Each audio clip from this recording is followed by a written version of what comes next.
Tânia, muito obrigado pela participação. Grande participação aqui na nossa marcha. Lembrando mais uma vez a todos que estão chegando neste momento, que às 18 horas nós teremos a abertura oficial deste evento. Vamos falar agora sobre demarcação de terras indígenas e os municípios. E eu vou convidar ao palco neste momento Felipe Camargo, advogado, mestre em Estado e Políticas Públicas, sócio fundador da Ferraz Advogados Associados e consultor do Instituto Pensar Agropecuária, Frente Parlamentar da Agricultura, Brasília, Distrito Federal. Convido também Henrique Cujava, doutor de Ciências Sociais, mestrado em História, graduação em História, docente do Programa de Pós-Graduação em Arquitetura e Urbanismo da IMED, docente da graduação dos cursos de Direito, Psicologia e Arquitetura e Urbanismo na IMED, bolsista Produtividade de Pesquisa da Fundação Meridional, membro do Grupo de Pesquisa Teoria e História da Habitação e da Cidade e do Centro Brasileiro de Pesquisa sobre a Teoria da Justiça de Amartya Sen. Tem experiência na área de História e Ciências Sociais, atuando principalmente nos seguintes temas: direito humano, a saúde, movimentos sociais, território, políticas habitacionais, patrimônio cultural e desenvolvimento, tramas sociais e constituição de espaços urbanos. Convido também para que faça parte do palco Gustavo Pressi, presidente da Associação de Vereadores da Região da Produção, e também Edson do Prado de Gentil, vereador de Gentil. E para conduzir esse painel, convido o vereador de Gentil também, Jair Tonin. Com vocês, então, neste momento, demarcação de terras indígenas e os municípios.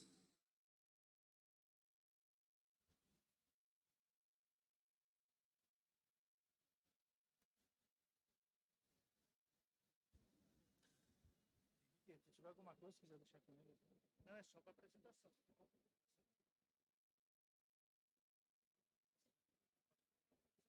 Não, tá sim. Deixa eu deixar agora. Deixa eu pegar isso agora. Tá, se quiser usar o culto tudo aí, é que o culto vai quebrar.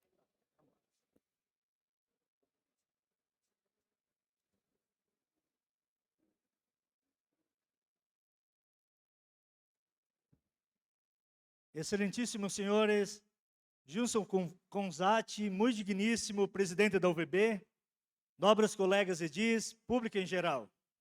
Primeiramente, queremos parabenizar pelo extraordinário trabalho que o excelentíssimo senhor vem desenvolvendo junto à nossa associação e congrega os vereadores do Brasil, e também parabenizar a todos os edis representantes do povo brasileiro, que somos nós, os vereadores.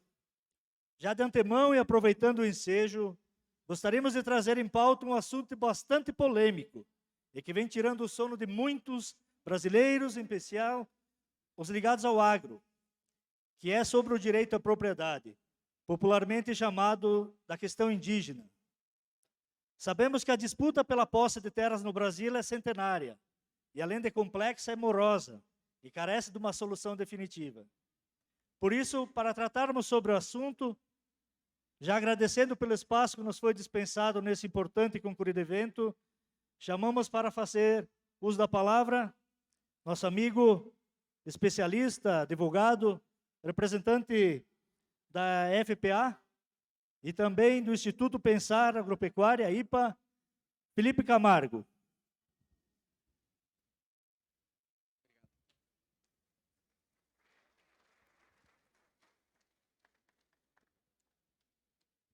Bom, inicialmente, boa tarde a todos. Quero dizer que é um prazer estar aqui podendo falar com os representantes do Legislativo Municipal, que é quem está na ponta, que é quem vê muitas questões, em especial o tema que foi trazido aqui pelo vereador, porque eu acho que esse tema deve sim ser expandido o debate, deve ser dialogado, e eu acho que aqui é um momento oportuno para todos, quem não tem oportunidade de conhecer, saber um pouquinho da temática, e quem já conhece, saber eventualmente o que está sendo projetado, quais são as questões que estão sendo mais depuradas aqui, tanto no âmbito do Parlamento Federal, quanto também no âmbito aqui dos tribunais. Então, quero mais uma vez agradecer a presença e a oportunidade e iniciar aqui a fala, principalmente destacando um ponto.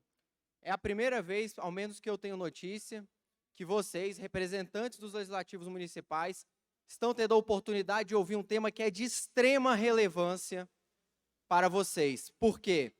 Porque as demarcações de terras indígenas, uma vez que elas são efetuadas retirando as terras também dos municípios. Uma vez que a demarcação de uma terra indígena, ela passa a titularidade daquela área para a União. E não há uma situação de análise, de estudos quanto a terras indígenas, em que se verifique que ela não incidirá sobre um território municipal. Então, eu acho que esse tema é extremamente relevante e eu fico muito feliz de poder trazer para vocês um pouquinho do que tem sido debatido. Eu acho que o início da conversa aqui, o início da exposição, ele tem que levar em consideração o histórico. E como foi dito aqui, traz essa temática como se fosse uma história de uns contra os outros, quando, na verdade, desde que a gente teve a nossa Constituição de 88, tudo que se busca é uma composição, é um diálogo, é uma forma de conseguir respeitar o direito de todos, que envolve o direito dos indígenas aos seus territórios, envolve também o direito dos agricultores, dos produtores rurais, das suas propriedades, mas envolve também o direito dos municípios, envolve o direito municipal, envolve o direito que vocês representam, uma vez que a demarcação de uma terra indígena retirará a área pertencente aos municípios brasileiros. Então, o que a Constituição visou? A Constituição visou trazer parâmetros para que fosse possível o diálogo e fosse possível a implementação do direito de todos os partícipes dessa equação. E o que eu gosto de trazer dessa temática para trazer uma questão muito prática? O que a Constituição previu, e isso dito não aqui apenas pelo que eu falo, mas também pelo Supremo Tribunal Federal, que é o órgão máximo do Poder Judiciário. Em 2009, no famoso caso Raposa Serra do Sol, o Supremo Tribunal Federal, analisando a Constituição da República, verificou que quando da promulgação dessa carta, foi estabelecido o chamado marco temporal, que é o marco no qual incide a verificação sobre a existência ou não de uma terra indígena em dado território. E qual território? Território dos municípios. Territórios em áreas que podem ser consideradas da União ou dos Estados-membros, mas principalmente áreas de município. Eu gosto sempre de trazer esse exemplo, porque ele é muito emblemático. Há uma discussão que, mais uma vez, deve ser debatida com todos, mas nesse momento está judicializada, que é a demarcação da terra indígena Caxixó. No caso da demarcação da terra indígena Caxixó, 2 municípios de Minas Gerais deixariam de existir, município de Pompeu e município de Martinho Campos. Essa terra indígena, uma vez sendo demarcada, ela acabaria por retirar as próprias competências municipais deste ente federado. Então, no caso específico em que se analisa, deve ser verificado sim o que o Supremo falou. Em 5 de outubro de 88, naquela área que se reivindica como uma terra indígena, há a presença indígena. Em 5 de outubro de 1988, havendo a presença indígena na área, não há maiores discussões.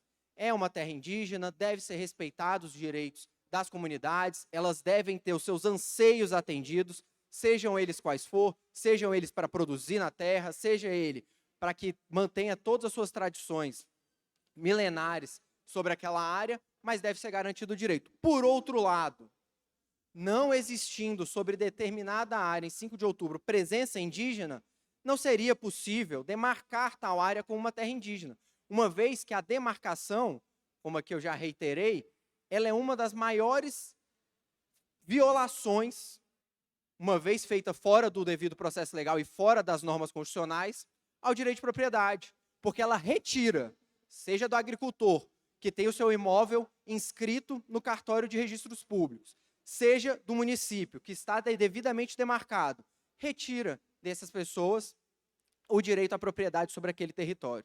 E esse ponto é o ponto primordial. Como é possível que seja compatibilizado o direito de todos? E aqui estão vocês, que são quem está sabendo, quem sabe das angústias de quem está na ponta, que entende o que está acontecendo lá embaixo, que entende o que está acontecendo no dia a dia. E é fundamental que vocês tenham ideia da abrangência da questão para que vocês, representantes do Legislativo Municipal, uma das casas do diálogo, da casa do consenso, possam ter ideia da situação. E eu queria trazer um dado para vocês, que eu acho que isso possibilita o melhor debate. Hoje nós temos no Brasil 14% de terras indígenas demarcadas. Caso o marco temporal, que é essa verificação fática da existência ou não indígena em determinado período, iremos para 28% do território nacional, ou seja, dobrará a abrangência dos territórios indígenas no Brasil. Isso está errado? Tem que saber exatamente como foi feito e como se dará os estudos antropológicos. Afirmando a presença indígena, não há nenhum problema na sua demarcação, uma vez que é direito previsto na Constituição. O que também temos que verificar é que, efetuada a demarcação hoje, cumprido o requisito do marco temporal, temos que garantir a indenização àquele proprietário que perdeu sua terra. Uma vez retirada a terra daquele que está lá, e eu digo aqui especificamente no âmbito do produtor rural, em especial por ser ali onde atuamos e prestamos consultoria para os parlamentares da Frente Parlamentar da Agropecuária. Nesse ponto, por que garantida a indenização? Porque o produtor, o que ele sabe fazer é produzir. E para ele produzir, ele precisa de terra. E terra, nós sabemos que custa caro. E para você garantir que ele continue com a sua atividade econômica, uma vez demarcada uma terra indígena, ainda que em outro local, é preciso que haja o adequado ressarcimento, a adequada indenização, para que ele possa aí produzir em local distinto, mas manter sua atividade produtiva. Então esse é um ponto principal que eu acho que tem que ser levado a debate. Os senhores e as senhoras têm que ter conhecimento, porque é algo que impacta a todos. Impacta o Brasil, que impacta a União, impacta a federação, impacta os estados, impacta aos municípios. Impacta, em alguns casos, a própria existência de alguns municípios. Eu acho que esse é um tema muito oportuno, inclusive. Nós temos aqui, atualmente, debate no Congresso Nacional, o PL 490, temos alguns outros projetos de lei, propósito de emenda à Constituição, que a questão busca ser debatida para chegar ao consenso, para chegar a uma forma de solucionar. E a forma de solucionar é apenas dentro do parlamento e que seja dada a segurança jurídica necessária, reafirmando tudo aquilo que o Supremo Tribunal Federal já falou relativamente ao marco temporal, à impossibilidade de se ampliar terras indígenas já demarcadas, para que nessa seara nós tenhamos aí uma possibilidade de caminhar para o Brasil que todo mundo precisa, que todo mundo necessita. E isso só é possível de ser feito uma vez que as demarcações sigam o devido trâmite, um trâmite que é feito no âmbito do governo federal, inicialmente na FUNAI e depois pelo Ministério da Justiça. Atualmente, é verdade, essa competência foi passada para o Ministério dos Povos Indígenas, essa questão está sendo discutida no Supremo Tribunal Federal, para que seja analisado como garantir imparcialidade, como garantir o respeito a todos os atores nesse cenário, como, durante o processo de procedimento demarcatório, quando for feito um laudo antropológico, que o município seja intimado, que o município seja chamado a se manifestar, porque impacta diretamente a ele. Não é possível, isso em hipótese alguma, que qualquer direito seja imposto quando você há dois bens jurídicos aqui aparentemente em conflito. O direito de propriedade, tanto de produtores e agricultores, quanto do município, e o direito dos indígenas de terem seus territórios. Então é preciso garantir um procedimento demarcatório imparcial, com impessoalidade, garantindo a análise por todos, para que seja possível que essa temática caminhe e que chegue, sim, a um consenso para aqueles que os senhores e as senhoras representam, para o Brasil, para que a gente consiga caminhar no melhor sentido. Então eu busquei trazer aqui para os senhores um panorama geral da situação, como está hoje, a quantidade de terras indígenas que se tem, como que pode ocorrer novas demarcações, dobrando a existência dessas terras indígenas, caso o marco temporal não seja assegurado e caso não tenhamos procedimentos demarcatórios adequados, procedimentos demarcatórios nos quais sejam respeitado o direito de todos. Eu busquei trazer essa breve introdução, a celeuma, aí, o viés do advogado, a celeuma jurídica por trás disso, mas buscando destacar o interesse de todos, por que é importante, por que é necessário o debate e por que é importante que vocês comecem também a participar de todas as análises que forem necessárias e são devidas nesse presente caso. Eu acredito que aqui que agora o nosso grande moderador aqui, o vereador Jair, vai trazer, os outros palestrantes podem trazer números e outros pontos para que vocês possam ver de forma palpável a situação que está sendo posta e como que é necessário esse debate. Eu agradeço imensamente a possibilidade de dialogar com vocês, a participação e parabéns pelo evento.